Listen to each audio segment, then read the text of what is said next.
Hello, my name's Rob Pearson and this is the Access Rundown of the 20 PS4 games you need to be excited about in 2015. The usual caveats apply. There are other games you should also be excited about in 2015, and some of these games might not make it out in 2015 because games are really hard to make. Now let's begin. We've seen the videos with space dinosaurs, been shown demonstrations of the world-generating tech in action, and even had it explained to us in person by the man making the game. But we still can't believe that No Man's Sky really contains a whole galaxy of explorable planets, an infinite to the point of human practicality variety of life and landscapes, which means your life will run out before the variety does, and a densely packed digital black hole of wonder and mystery.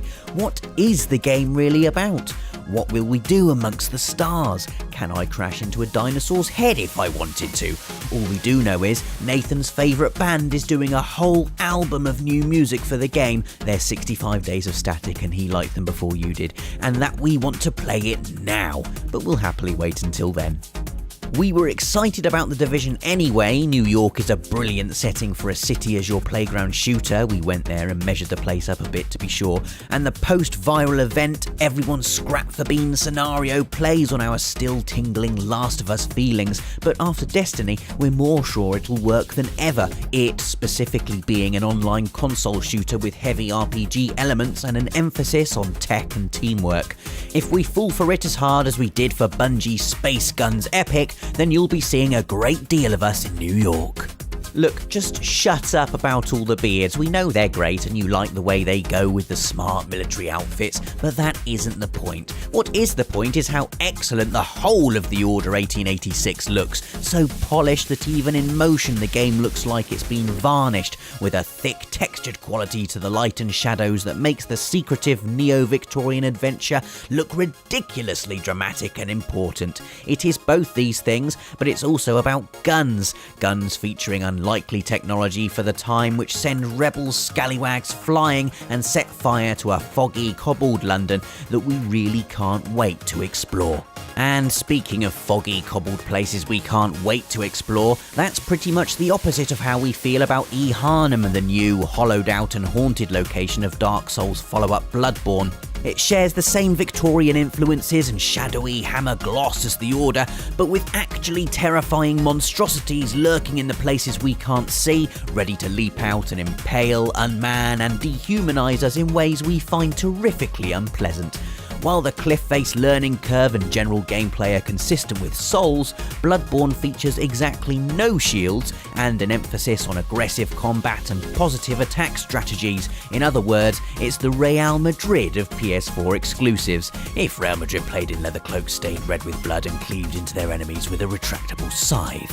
The moment we realised how much we wanted to play DICE's upcoming Star Wars Battlefront was at the EA conference of E3 2014, where they played some John Williams music, showed some art inspired by Endor and Hoth, and we were struck by the fact that the studio that makes Battlefield is making an actual real Star Wars game. Since then, of course, the trailer for J.J. Abrams' new film has been released. Apparently, some people were quite excited, and the new Battlefront is pegged to come out around the same time. Expect glorious locations, expect huge tactical multiplayer battles, and expect us to get a chill every time Williams' score strikes up. I mean, it's Star Wars. Enough blockbusters, what we need is an artistic indie, preferably set in Shropshire during the apocalypse. Enter Everybody's Gone to the Rapture, a first-person story told from multiple perspectives that's still mostly under wraps. But judging from the team behind the game, UK studio The Chinese Room, we can expect something disturbing, touching and unique. And speaking of UK studios doing unique things, next on our list is Until Dawn, the adventure horror from Supermassive Games. This PS4 exclusive takes the tropes and conventions of teen slasher movies, 8 kids taking a trip for an overnight stay at a log cabin, not all of them coming back, and packs them into a tense cinematic experience starring Hayden Panettiere. Expect focus pulls revealing menacing figures, expect a TV that jumps to life, and then, undermining all the warm, nostalgic "I get this" referentiality, expect to be really genuinely scared when the chases start and things get all deadly and serious. There are loads of reasons that Uncharted 4: A Thief's End should be on, and, in the case of a great many of you, at the top of this list. After The Last of Us, Naughty Dog is a studio at the very top of its game, and over many years the Uncharted series provided the backbone of PlayStation 3's awesome lineup. But there's also a subtle shift in tone, that dark subtitle, the looming sense of time catching up with Nathan Drake, and of course the game itself, which we saw running for the first time in December, a glimpse which showed new stealth, new combat mechanics, incredible new environments, and surely the most important of all, new grass. And what really keeps us coming back game after game are those characters, and the warmth and humanity squeezed into them by brilliant performances and the skill of Naughty Dog's team. One more time, Mr. Drake? Absolutely. Of course we're excited about Rime. It's a bright, delicate-looking game about a lonely boy trying to find a way off an island, and it'll probably make us really sad. We're well into this stuff. It's also more evidence that PS4 covers a range of experiences you won't find anywhere else, evidence backed up by the strong Ico and Journey vibes given off by the sense of wonder and artful environments in what we've seen of the puzzly, platformy gameplay. There you go, there's your Rime and your reason to be excited about it. Speaking about uplifting experiences which make you happy to be alive, our next entry is Media Molecule's almost impossibly life-affirming and joyous tearaway Unfolded. While the PS Vita original used all the bells, whistles and touchpads of the handheld to deliver innovative gameplay with a meaning that reliably resulted in tears shed over the final credits, this PS4 update is making incredible use of the DualShock 4's various functions as well as the PlayStation camera, and of course gives the game's beautiful origami visuals a full HD makeover, wonderful, creative and essential, which just happened to be the best 3 words to say to Batman if you want him to scowl and punch you in the mouth. Although to be fair, almost any 3 words will achieve the same thing. As upcoming trilogy closer Arkham Knight shows, Gotham's caped protector is a very angry man, and all the better for protecting the city almost exclusively through the medium of breaking arms. Also helping to rid Gotham's streets of thugs and ne'er-do-wells is the Batmobile, which bats can use to power through the streets of open-world Gotham and fire non-lethal yet almost certainly organ-splitting beanbags at enemies. Then there's just the already great but somehow improved combat system and the upgraded visuals, which now look like an animated movie being rendered in real time by magical computers. We're playing it, is basically what we're saying.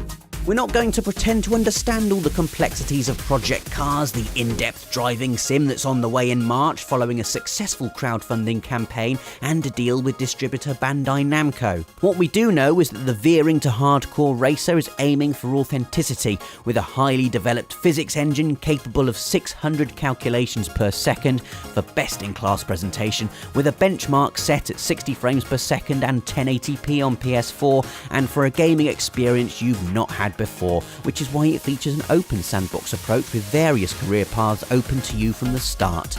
Really though, what our Sunday driver eyes have been drawn to the most is that it's really pretty to look at, even when we're spinning off the track backwards.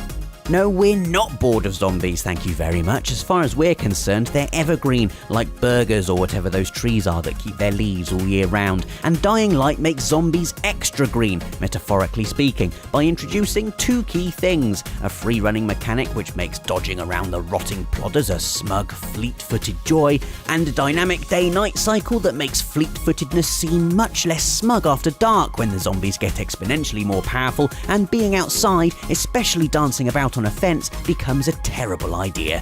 There's also weapons customization, 4-person co-op play and asymmetrical multiplayer, and well, we'll have to leave it there because I can't stop thinking about burgers.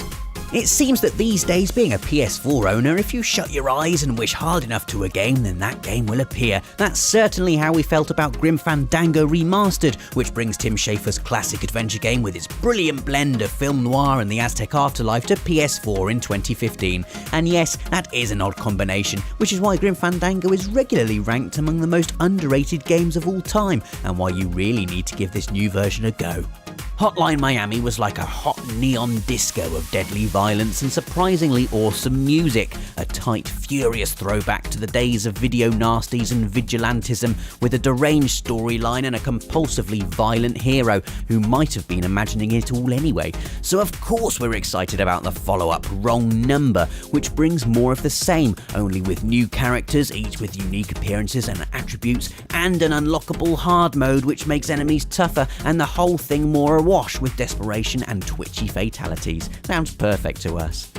If Dragon Age Inquisition gave you a taste for high fantasy open world adventure, then set your dials to, oh my god, for The Witcher 3 Wild Hunt, an action heavy role player with 2 playable characters. Series mainstay Geralt is a gruff monster killing sword and magic master, while newly playable Ciri adds a welcome feminine touch, by which we mean she kicks ass. Expect an epic story, an enormously detailed open world to explore, and plenty of lightning fast real-time combat. Expect to book a week off work for when it comes out. Expect it to be utterly amazing.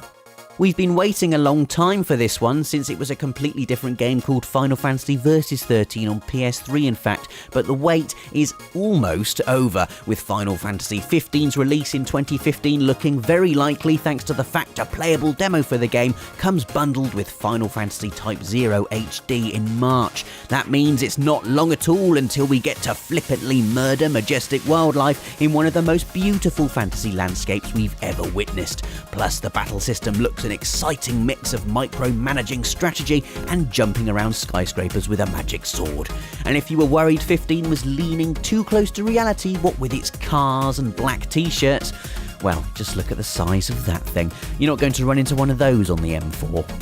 When we saw Kingdom Hearts 3 revealed at E3 2014, we all pretended to be cool and didn't squeal with excitement because we're grown adults and a game with Donald Duck and Disney princesses is like, you know, whatever. But oh my god, Kingdom Hearts 3 looks incredible, the way the dazzling cartoon visuals have evolved into strokes of gorgeous next-gen vibrancy, the way it feels every bit as magic as it did back in 2002 on PS2.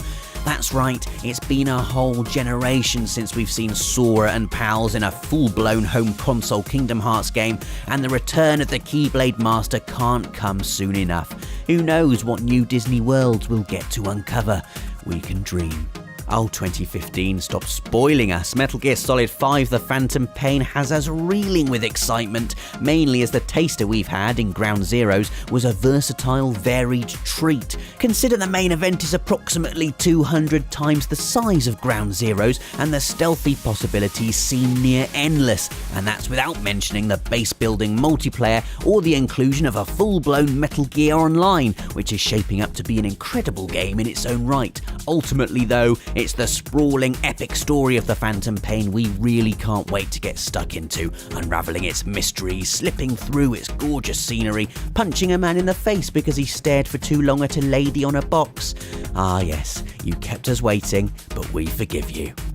Lastly, what better way to end than with a shower of blood and erupting limbs that announce the arrival of Mortal Kombat 10. The venerable fighter returns for a 10th outing in April, bringing not just the expected lorry load of skin-stripping, skull-crushing fatalities, but also the environmental interaction system seen in NetherRealm's other fighter, Injustice Gods Among Us, and new combat variations for each character.